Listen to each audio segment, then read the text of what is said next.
Quatrième caractéristique fondamentale du leader, caractéristique de base, je vais le dire, hein. Il a de la réalité. Alors qu'est-ce que ça veut dire qu'il a de la réalité? Ça veut dire qu'il a une haute réalité sur ce qui se passe. Il est tellement en communication avec ce qui se passe. Il a tellement envie d'atteindre son but qu'il a toutes ces petites antennes comme ça qui sont là maintenant, dans le temps présent, en train de regarder ce qui se passe. Ça s'appelle avoir de la réalité, c'est-à-dire qu'il n'est pas en train de résoudre des problèmes qu'il a eu il y a 20 ans, il n'est pas en train de résoudre des problèmes qu'il a eu il y a une semaine, il est en train de résoudre des problèmes de maintenant, les vrais problèmes. Il est en train de trouver des solutions pour maintenant, pas des solutions qui ont marché il y a 20 ans, il y a 10 ans ou il y a 5 ans. Il est en train de mettre en place des solutions de maintenant, ça s'appelle avoir de la réalité. Il a un très très gros accord avec qu'est-ce qui se passe en ce moment. Il est en pleine communication. Il a beaucoup d'affinités avec sa boîte, la situation, le moment qu'il vit et les problèmes qu'il vit. Et ça lui donne tout ça beaucoup de réalité. Et étant donné qu'il a une bonne réalité là-dessus, eh ben il va trouver les bonnes solutions.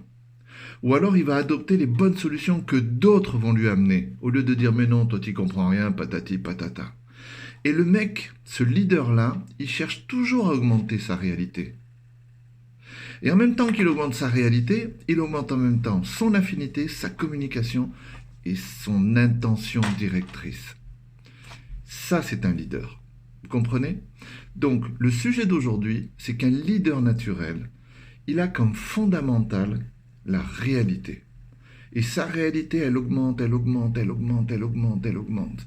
Il voit même arriver les problèmes avant qu'ils arrivent, tellement il est dans le futur, en même temps qu'il est là maintenant dans le temps présent. Voyez? Donc, vous mettez ça dans votre petite bandoulière de leader, et un jour, vous allez devenir un grand leader. Quelqu'un qu'on va suivre, quelqu'un qui va adopter les bonnes solutions, quelqu'un qui va avoir l'intention d'aller au but, quelqu'un qui va être en très bonne communication avec tout le monde, même avec ses emmerdements. Parce que on en parlera, on fera une vidéo sur les emmerdements. Eh bien, un grand leader, il n'a pas peur des emmerdements. Il n'a pas peur. Il se les prend, il se les bouffe. Au petit déjeuner, à midi et le soir. Parce qu'il sait que ça fait partie de son jeu. Vous comprenez?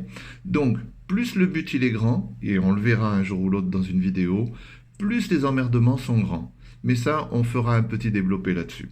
Voilà, c'était une cinquième vidéo sur le leadership de Papy YouTuber et sa bande de partageurs. N'oubliez pas, hein, faites partager, partagez.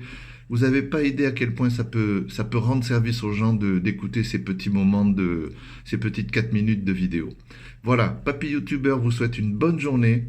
Commencez à mettre en application petit à petit, parce que c'est bien de savoir, mais c'est beaucoup mieux d'appliquer. D'accord? Allez, on se voit la prochaine fois demain pour la 6e vidéo. Au revoir.